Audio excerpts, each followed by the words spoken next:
1998년 12월 3일 새벽 5시 47분 서울 잠원동 한강 둔치.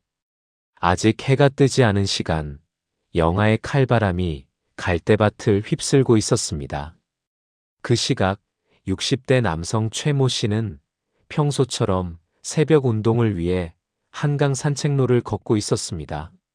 그런데 그날따라 갈대밭 사이로 뭔가 이상한 것이 눈에 들어왔습니다. 검은 비닐 같은 것. 처음엔 누군가 버린 쓰레기려니 했습니다. 하지만 가까이 다가갈수록 그의 심장은 점점 빠르게 뛰기 시작했습니다. 검은 비닐 사이로 삐져나온 건 사람의 손이었습니다. 그것도 금빛 팔찌가 감긴 여자의 손. 도대체 이 여자에게는 무슨 일이 있었던 걸까요? 지금부터 이야기를 시작하겠습니다. 그 전에 구독과 좋아요는 영상 제작에 큰 힘이 됩니다. 최 씨는 비틀거리며 인근 상가 쪽으로 달려갔습니다. 아직 문을 열지 않은 가게들 사이 불이 켜진 편의점을 발견하고 뛰어들어갔죠. 떨리는 목소리로 112에 신고했습니다. 잠시 후 현장에 도착한 서초경찰서 강력반. 시신은 검은 비닐과 회색 담요로 겹겹이 쌓여 있었습니다. 마치 누군가 급하게 포장한 듯 담요 끝이 흐트러져 있었죠. 경찰이 조심스럽게 비닐을 걷어내자 80대로 추정되는 여성의 시신이 모습을 드러냈습니다. 이상한 점이 있었습니다. 손목에는 누가 봐도 수백만 원은 좋게 넘어 보이는 순금 팔찌가 그대로 걸려 있었고 손가락에도 다이아몬드 반지가 빛나고 있었습니다. 강도의 소행이라면 이 귀금속부터 가져갔을 겁니다. 그렇다면 이건 단순 강도살인이 아니라는 뜻. 그렇다면 대체 누가 왜? 경찰은 일단 신원 확인부터 서둘렀습니다. 지문 조회 결과 피해자의 신원이 밝혀졌습니다. 82세 여성 박 씨. 강남구 압구정동 현대아파트 거주. 남편이 남긴 300억 원대 부동산을 소유한 강남의 자산가였습니다. 그런 그녀가 왜 한겨울 새벽 한강 갈대밭에서 싸늘한 주검으로 발견된 걸까요? 경찰은 이 사건이 단순한 변사 사건이 아님을 직감했습니다. 그리고 수사가 시작되면서 이 사건의 중심에 그녀의 세 아들이 있다는 사실이 드러나기 시작합니다. 박 씨는 어떤 사람이었을까요? 그녀의 이야기는 1970년대 서울로 거슬러 올라갑니다. 당시 28살이었던 박 씨는 경상도에서 상경한 남편과 함께 구멍가게를 운영하며 하루하루를 살아가고 있었습니다. 넉넉하지 않은 살림의 세 아들까지 고된 나날이었죠. 그런데 남편에게는 남다른 안목이 있었습니다. 1970년대 초 강남 개발 소식을 들은 남편은 가진 돈을 모두 긁어모아 당시 허허벌판이던 압구정동 일대의 땅을 사들이기 시작했습니다. 주변에선 미쳤다는 소리를 들었죠. 논밭에 뭔 돈을 묻냐고. 하지만 10년 후 그 땅은 금싸라기가 되었습니다. 1980년대 후반 부부는 그 땅 위에 상가 건물을 올렸고 90년대 들어서는 압구정동 일대에만 빌딩 3채를 소유한 자산가가 되어 있었습니다. 무일푼에서 시작해 수백억 원대 자산가가 된 것. 그야말로 자수성가의 표본이었습니다. 그러나 1995년 남편이 지병으로 세상을 떠났습니다. 박 씨는 졸지에 혼자가 되었습니다. 300억 원이 넘는 부동산을 단독으로 물려받았지만 평생 함께한 남편의 빈자리는 돈으로 채워지지 않았죠. 그녀에게 남은 건 세 아들뿐이었습니다. 첫째 아들, 당시 55세. 한때는 무역회사를 운영하며 승승장구했지만 1997년 IMF 외환위기를 맞아 회사가 부도났습니다. 빚더미에 앉은 그는 결국 어머니에게 손을 벌릴 수밖에 없었죠. 이후로도 크고 작은 사업에 손을 댔지만 번번이 실패, 어머니 재산에 기대어 살고 있었습니다. 둘째 아들, 당시 52세, 건자재 납품 회사를 운영하고 있었습니다. 형보다는 사정이 나아 보였지만 속사정은 달랐습니다. IMF 이후 납품대금 회수가 막히면서 자금난에 시달리고 있었고 그 역시 어머니에게 수시로 손을 벌리는 처지였죠. 그리고 셋째 아들, 당시 48세. 그는 형들과 달랐습니다. 셋째 아들은 10년 전부터 아내와 함께 어머니 집 근처에 살며 극진히 봉양하고 있었습니다. 매일 아침 저녁으로 들러 식사를 챙기고 병원 진료에 동행하고 말벗이 되어드렸죠. 셋째 며느리 역시 시어머니를 친정어머니처럼 모셨습니다. 박 씨는 늘 주변에 이렇게 말했습니다. 큰애, 둘째는 돈 얘기할 때만 찾아와. 셋째네만 진짜 내 자식 같아. 그래도 박 씨는 어머니였습니다. 1996년 그녀는 세 아들을 불러 모았습니다. 내가 살아있을 때 정리하마. 너희끼리 싸우지 말고. 그리고 빌딩 세 채를 세 아들에게 3분의 1씩 똑같이 나눠주었습니다. 세 형제 모두 감사하다며 고개를 숙였습니다. 적어도 그때까지는 모두가 만족하는 것처럼 보였습니다. 하지만 2년 후 박 씨는 한 가지 결정을 더 내리게 됩니다. 바로 그 결정이 이 비극의 시작이었습니다. 1998년 봄, 첫째 아들은 여느 때처럼 돈이 급했습니다. 새로 시작한 사업 자금이 필요했던 그는 어머니에게 또 손을 벌릴 생각이었죠. 하지만 그 전에 한 가지 확인하고 싶은 게 있었습니다. 어머니 재산이 지금 얼마나 남아있는지. 첫째 아들은 아는 사람을 통해 어머니 명의의 부동산 현황을 조회해 봤습니다. 96년에 빌딩 세 채를 물려주셨으니 이제 남은 건 살고 계신 아파트 정도일 거라고 생각했죠. 그런데 조회 결과를 보는 순간 그의 눈이 휘둥그레졌습니다. 청담동 상가 건물 2채. 이게 왜 여기 있지? 분명 96년 증여 때는 언급도 없었던 부동산이었습니다. 그것도 한 채가 아니라 2채. 시세로 따지면 수십억 원은 좋게 넘는 물건들이었죠. 첫째 아들은 곧바로 둘째 아들에게 연락했습니다. 야, 너 이거 알고 있었어? 둘째 아들도 처음 듣는 얘기였습니다. 두 형제는 더 깊이 파고들었습니다. 그러다 더 충격적인 사실을 발견했죠. 청담동 상가 건물 2채의 명의가 이미 셋째 아들에게 넘어가 있었던 겁니다. 그것만이 아니었습니다. 압구정동의 다세대 주택 한 채는 셋째 며느리 명의로 되어 있었습니다. 조카들 앞으로 적금도 들어가 있었고요. 두 형제는 말문이 막혔습니다. 아니, 우리한테는 똑같이 나눠줬다면서? 셋째한테만 몰래 이렇게 더 준 거야? 분노가 치밀었습니다. 96년에 공평하게 3분의 1씩 나눴다고 해놓고 뒤로는 셋째한테만 수십억 원어치를 더 몰아준 것. 그것도 며느리 명의까지 빌려가면서 우리도 똑같이 아들이야. 왜 차별을 해? 두 형제는 당장 어머니를 찾아가기로 했습니다. 며칠 후 첫째와 둘째 아들이 압구정동 어머니 집 앞에 나란히 섰습니다. 초인종을 누르자 박 씨가 문을 열었습니다. 너희 둘이 웬일이야? 같이 오고. 두 아들의 표정이 심상치 않았습니다. 박 씨는 무슨 일인지 직감했죠. 거실에 앉자마자 첫째 아들이 입을 열었습니다. 어머니, 청담동 건물 2채 셋째 준 거 맞아요? 박 씨의 표정이 굳었습니다. 누가 그러던? 조회해봤어요. 며느리 명의로 된 것도 있던데. 잠시 침묵이 흘렀습니다.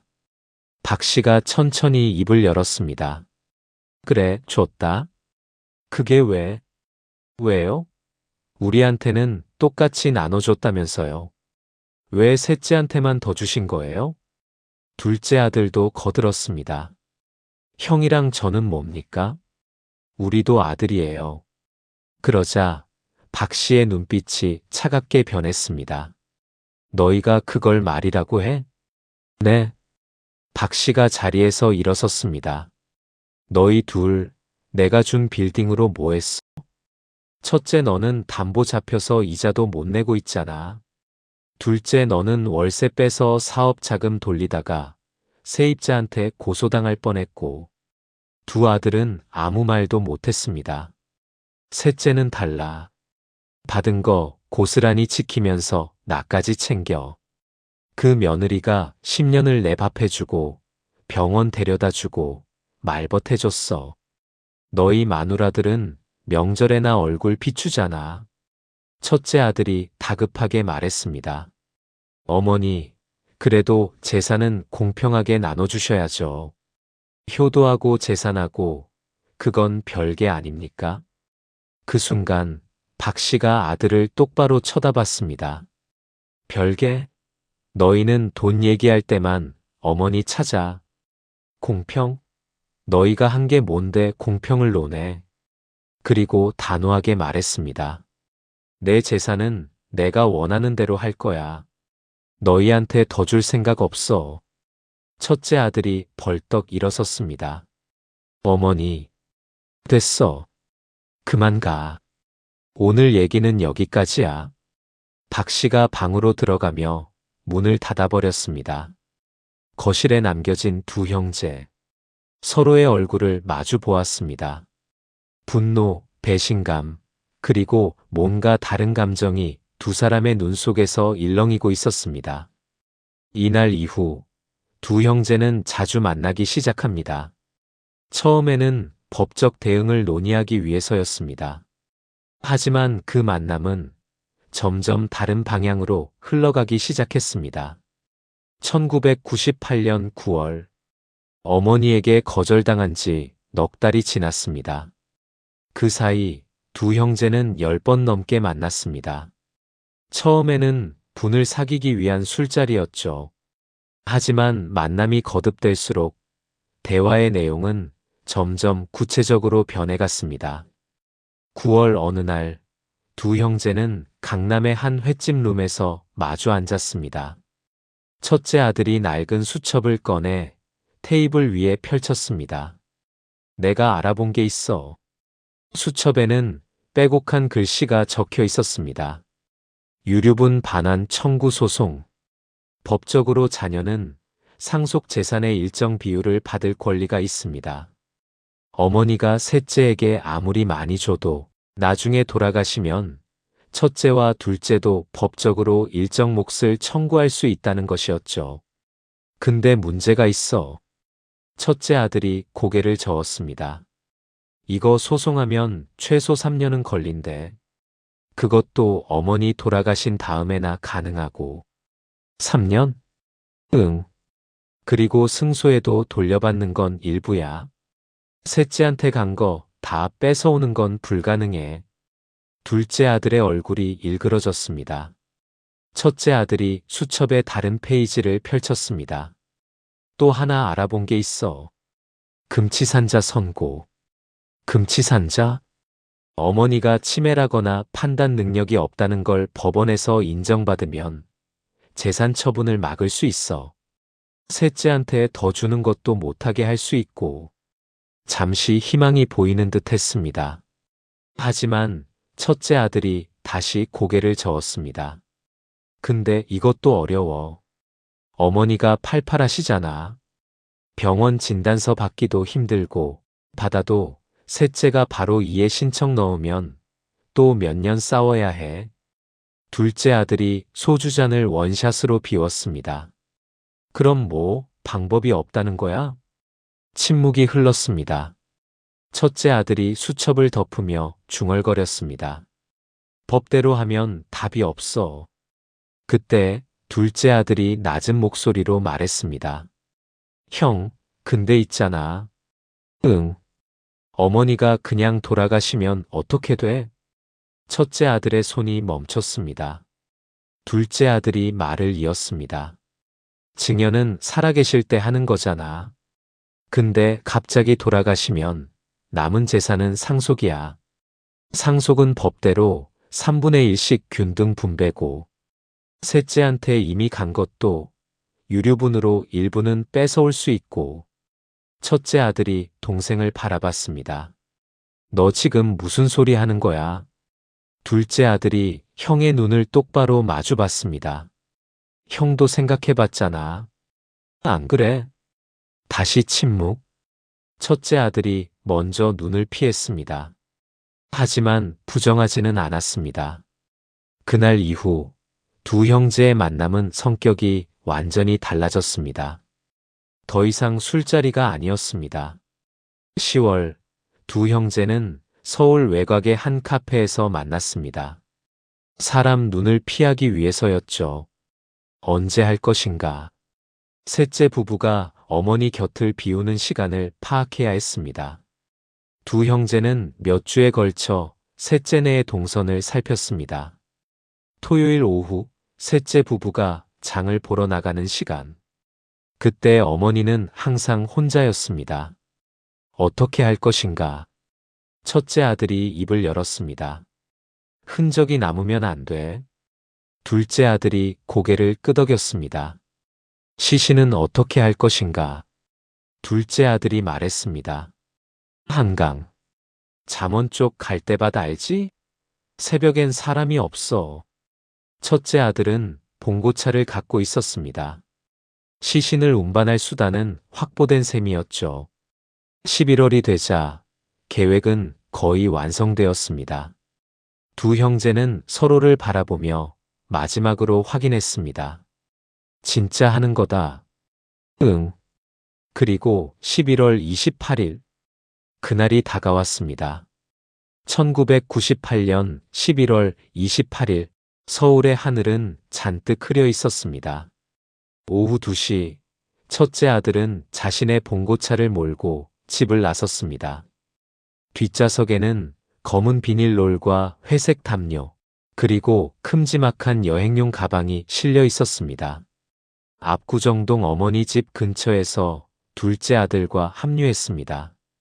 두 사람은 아파트 앞에 차를 세우고 기다렸습니다.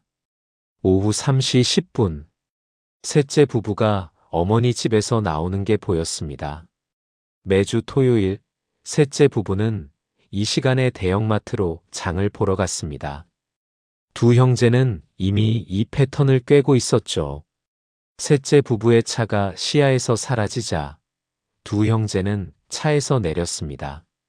엘리베이터를 타고 올라가 어머니 집 앞에 섰습니다. 딩동. 잠시 후 박 씨가 문을 열었습니다. 어머니, 너희 둘이 웬일이야? 연락도 없이. 박 씨의 표정이 굳었습니다. 지난 봄 이후로 두 아들이 함께 찾아온 건 처음이었으니까요. 들어가도 되죠? 박 씨는 잠시 망설이다 문을 열어주었습니다. 거실에 앉자 첫째 아들이 먼저 입을 열었습니다. 어머니, 저희 다시 한번 말씀드리러 왔어요. 뭘? 재산 문제요.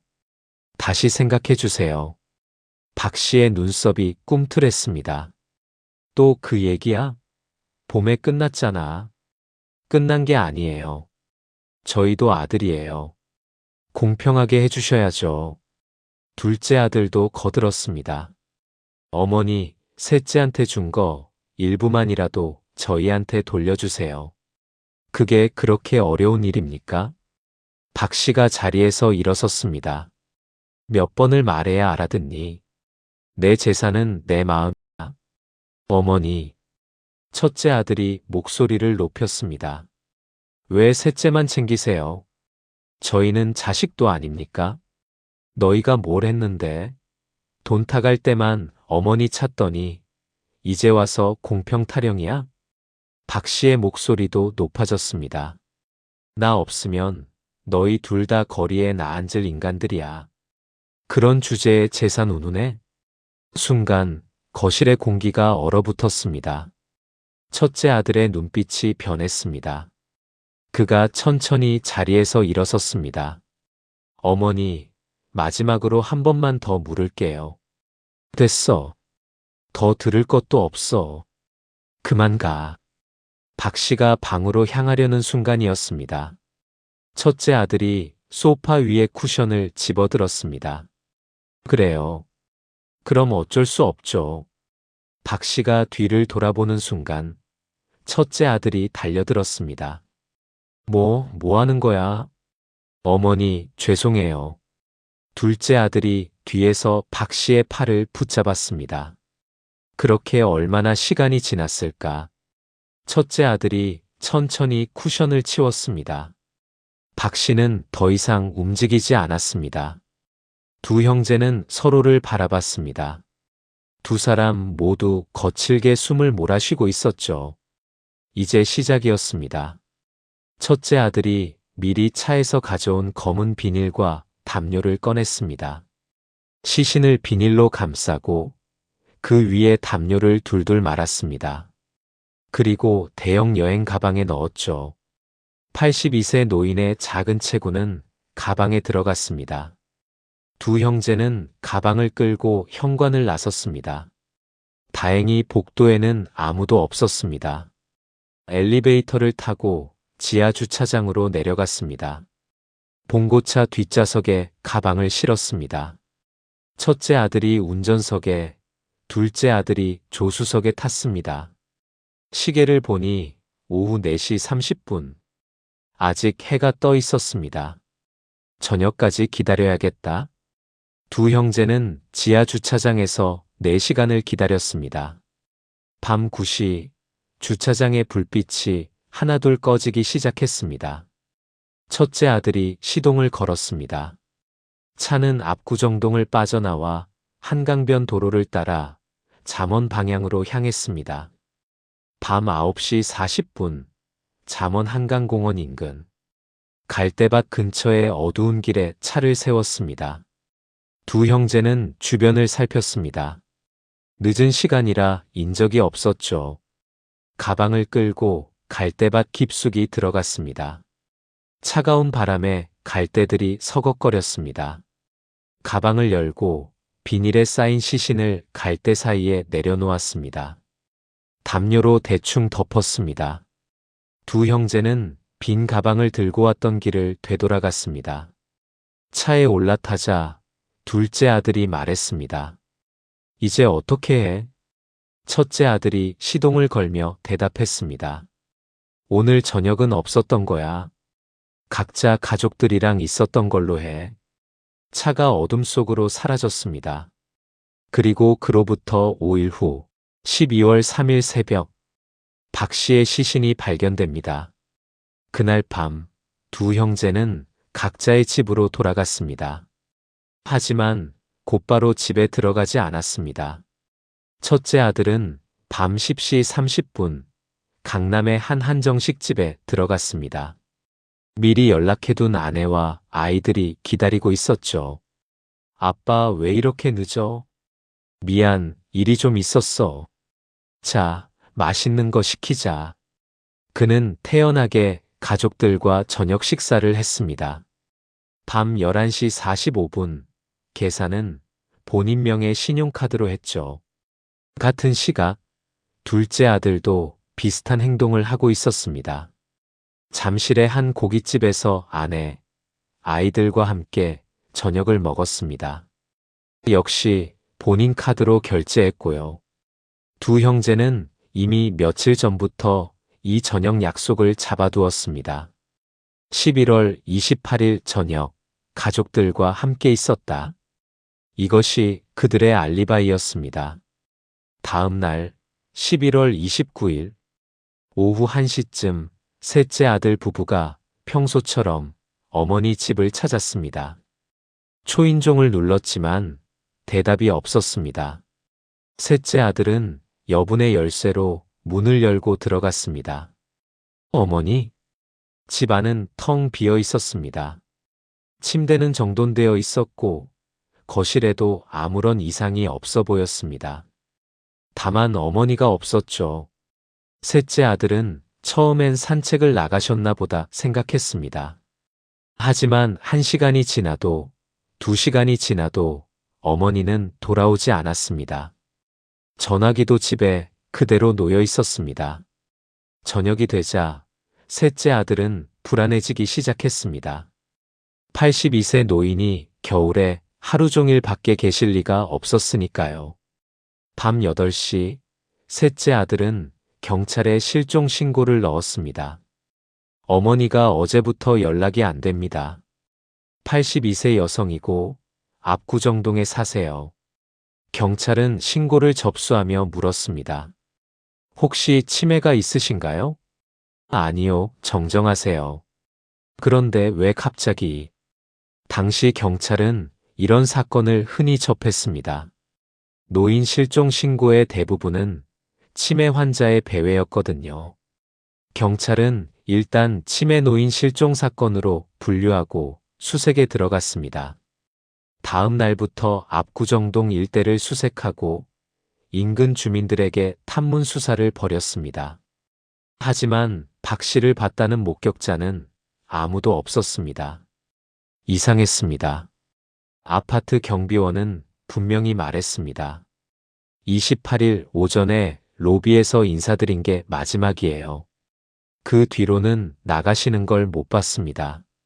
경찰은 의문을 품었지만 뚜렷한 단서가 없었습니다. 그 사이 첫째와 둘째 아들도 경찰 조사를 받았습니다. 11월 28일 어디 계셨습니까? 첫째 아들이 대답했습니다. 저녁에 가족들과 외식했습니다. 강남 한정식집이요. 카드 내역 보여드릴까요? 둘째 아들도 마찬가지였습니다. 저도 가족들이랑 저녁 먹었어요. 잠실 고깃집에서요. 카드 결제 내역, 가족들의 증언까지.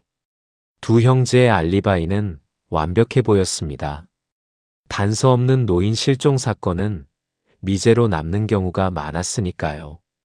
그러던 12월 3일 새벽, 한강 잠원지구에서 시신이 발견됐다는 연락이 왔습니다. 신원 확인 결과 박 씨였습니다. 경찰은 곧바로 가족들에게 연락했습니다.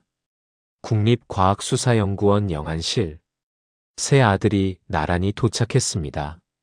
흰 천이 걷히고 어머니의 얼굴이 드러나는 순간 셋째 아들은 그 자리에서 무너졌습니다. 어머니, 어머니. 오열하는 동생 옆에서 첫째와 둘째 아들은 묵묵히 서 있었습니다. 눈물을 흘리긴 했지만 어딘가 담담해 보였죠. 경찰이 물었습니다. 혹시 어머니를 해칠 만한 사람이 있었을까요? 첫째 아들이 고개를 저었습니다. 글쎄요. 어머니가 워낙 집에만 계셔서 아마 산책 나가셨다가 강도라도 만나신 게 아닐까요? 둘째 아들도 거들었습니다. 어머니가 가끔 한강 쪽으로 걸으시긴 했어요. 거기서 변을 당하신 것 같습니다. 담담하게, 슬프지만 의연하게. 두 형제는 완벽하게 연기했습니다. 하지만 그 의연함이 오히려 한 형사의 눈에 걸리게 됩니다. 서초경찰서 강력반 김 형사. 영안실에서 유족들을 지켜보던 그의 눈에 두 사람이 유독 걸렸습니다. 첫째와 둘째 아들. 어머니의 시신 앞에서 울긴 했지만 그 울음이 어딘가 어색했습니다.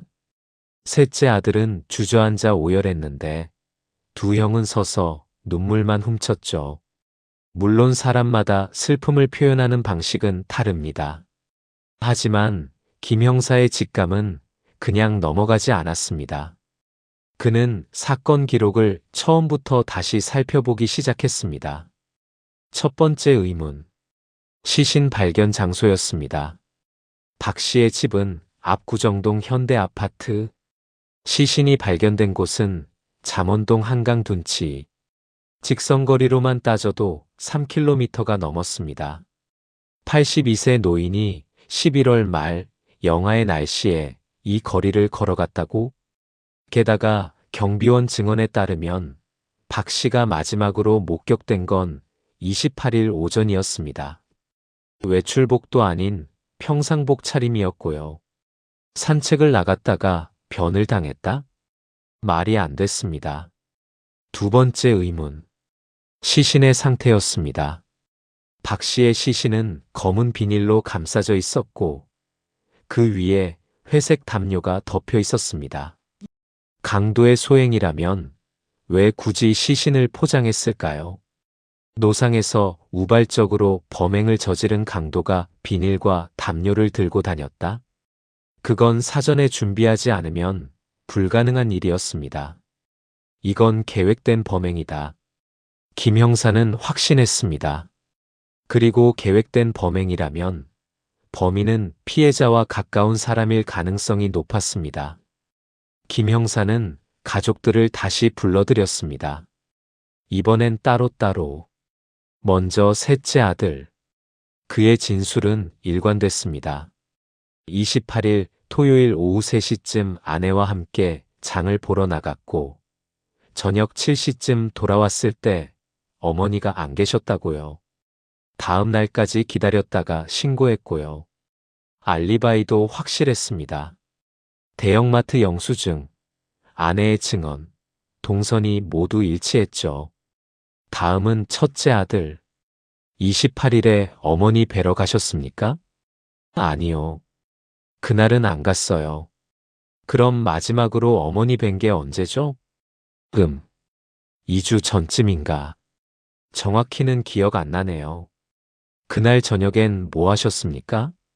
가족들이랑 외식했어요. 강남 한정식집에서요. 그 다음 둘째 아들. 28일에 어머니 댁 가셨습니까? 아니요, 안 갔습니다. 마지막으로 뵌 건 언제죠? 한 달 전쯤이요. 추석 지나고 한 번 들렀어요. 김 형사의 눈이 번뜩였습니다.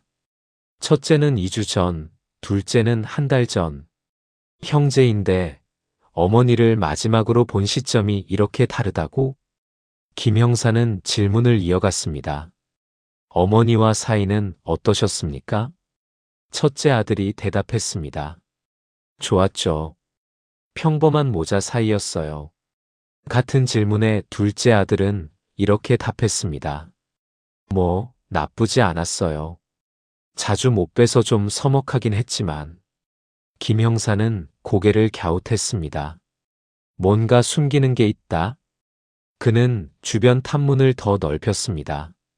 그러다 아파트 주민 한 명에게서 결정적인 증언을 얻었습니다. 그 집 큰아들이랑 둘째 아들이요?